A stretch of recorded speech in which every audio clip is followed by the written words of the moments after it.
Senior High School, staff and personnel, all the loving and supportive parents in this audience hall, and to my fellow graduates of the first ever Monica National High School graduation ceremony for Senior High School. A blessed afternoon to all of you. To all our Muslim brothers and sisters, Assalamu alaikum. As I stand before you, I feel deeply honored, confident, and humbled at the same time. We have our own skills and strategies in order to pass all the challenges at a time. We have fought the best fight against obstacles. And we have kept the faith in one God by just not giving up, my dear fellow graduates.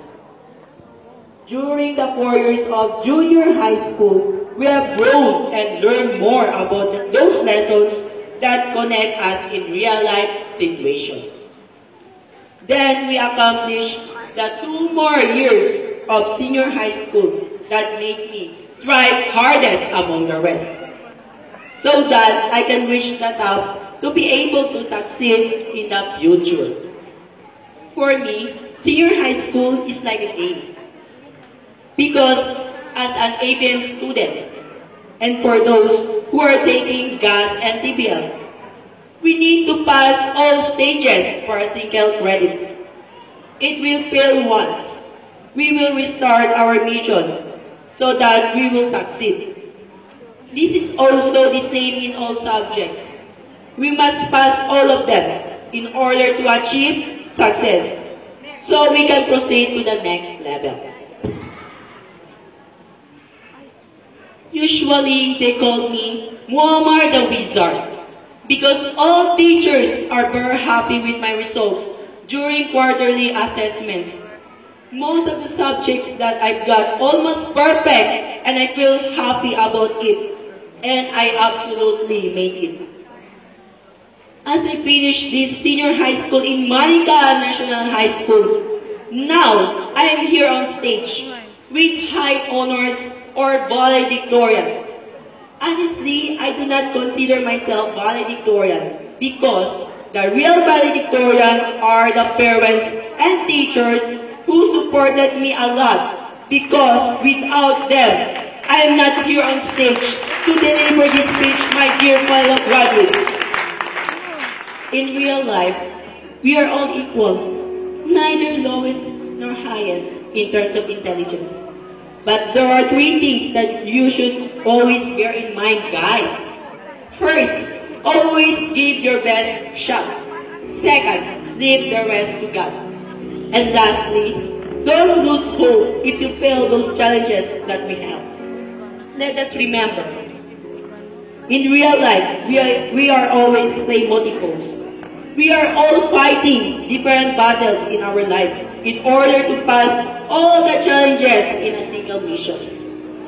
To our beloved school principal, Dr. Imelda G. Mondihar, our beloved former principals of Monica National High School like Mr. Solon, Mr. Bayes, and Dr. Balan. Our senior high school coordinator, Miss Michelle Ichi Casimiro. Our senior high school focal person, Mrs. Maria Erlinda B. Arcillas. Our guidance counselor, Mrs. Ayla A.S. Paraguera. Our school disciplinarian, Mr. Noel A. Latosa. Our school librarian, Mr. Jonel F. Francisco. Our school nurse, Mrs. Rosaline F. Estrada.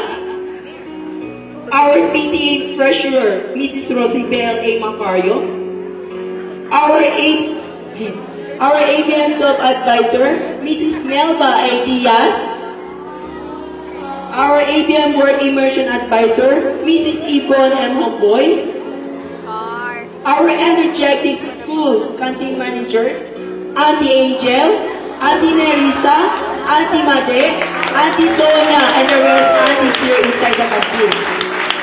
And also with Mrs. Georgina C. Atilano and Mrs. Evelyn R. Kabundukan, our faculty club president. our security guards, Uncle Roque and Uncle Mansi, our utility personnel, the two Kuya Roberts and Kuya Roble, our very best friend teachers like Mrs. Francisco, Mrs. Esona, Miss Bartolome, Mr. Rodriguez, Mr. Correa, Mr. Muyo, Mr. Santos, Miss Escudero, Mrs. Solis, Miss Marin, Mrs. Araneta, Mrs. Palca Santos, Ma'am Maripi, Mrs. Baybay, Mrs. Tolentino, Mr. and Mrs. Estrada, Mrs. Daigan, Mrs. Bailon, and the rest of the teachers of Manica National High School, Junior and Senior High School, and the non-teaching staff like Mrs. Natividad and the other administrators. Thank you very much for supporting me, allowing me to talk regarding some problems in our school, giving some rewards of what I've done in our campus, loving and caring for me as part of your second child of our second home. And of course, thank you for allowing me to share the message to my fellow graduates of Manica National High School, that no one is superior nor inferior, that we are all equal. Our school is our second home and be a place where we feel safe and where we belong. To our guest speaker and our visitors who witnessed this first graduation ceremony for senior high school of Manica National High School, thank you for coming and appreciating of what is expected to happen in this best day. To my classmates and schoolmates, thank you very much for sharing some happiness in our lives. For giving me strength as well, and of course, thank you for treating me. And at the same time, that I treated you as second brothers and sisters in our campus.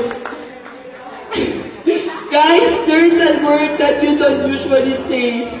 Sorry for all the not so good things that happened between us before.